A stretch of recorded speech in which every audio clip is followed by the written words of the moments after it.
This is a small engine that I've made. I've taken the motor out of the engine but connected a light in its place, and what it allows you to do is to test the track. You can see that it lights up. Obviously without it having the motor in place it doesn't actually drive, but you can drive it along the track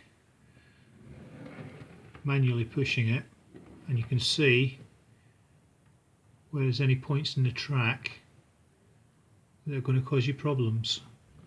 Here's an example of a dodgy bit of track. The switch is correctly set, there should be power on here.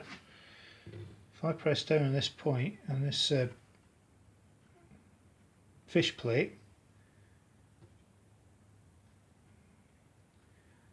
so there's a dodgy joint in the track.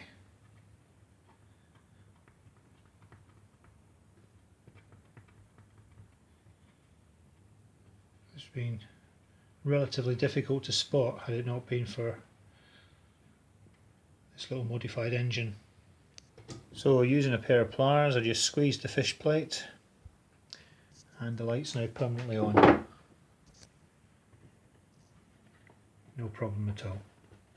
Track and see the light.